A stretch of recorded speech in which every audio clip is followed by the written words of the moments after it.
Près d'1 million d'habitants, un grand nombre de banlieues, un niveau de civilisation accru et une économie prospère par rapport au reste de l'Amérique du Nord, voilà les principales statistiques que la plupart des gens connaissent sur Ottawa et la région de la capitale nationale. Cependant, des recherches plus approfondies sont nécessaires si vous souhaitez réellement investir dans une propriété ici. Le marché immobilier et les taux hypothécaires actuels à Ottawa sont liés et si vous voulez faire un investissement judicieux, vous devez avoir une connaissance approfondie de ces deux sujets. Pour obtenir les meilleurs résultats, vous devriez vous adresser à un agent immobilier professionnel ainsi qu'à un courtier en prêts hypothécaires. En outre, avant d'entrer dans tout le jargon technique sur les taux d'intérêt et autres, vous devriez d'abord apprendre autant de choses que possible sur l'aspect financier de chaque quartier d'Ottawa. De façon assez surprenante, la plupart des articles sur l'immobilier et les taux d'intérêt hypothécaires à Ottawa se concentrent sur les quartiers résidentiels qui se trouvent à l'extérieur de la zone centrale. Des quartiers tels que Kimberland, Grimbelt et Corkery font souvent l'objet d'études approfondies et si vous voulez connaître leur marchabilité et leur profil, il existe de nombreux sites web que vous pouvez consulter.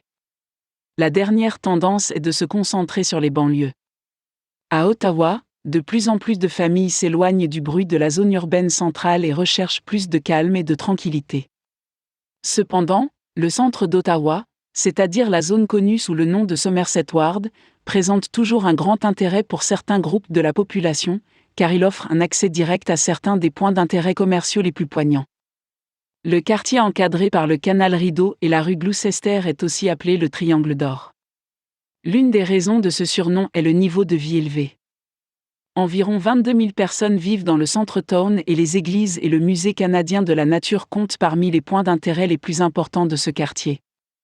En outre, il convient de souligner qu'il y a 13 ambassades dans le centre d'Ottawa, de sorte que nous pourrions dire que cette zone est assez coûteuse à vivre.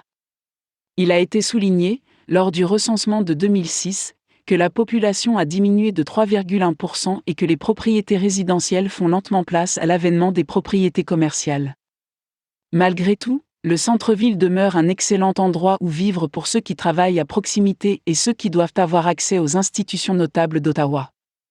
Avoir un condo ici est un rêve pour de nombreuses jeunes familles, mais l'achat de ce condo nécessite très probablement une discussion approfondie avec un courtier en hypothèque, car les prix ont tendance à atteindre des montants très élevés.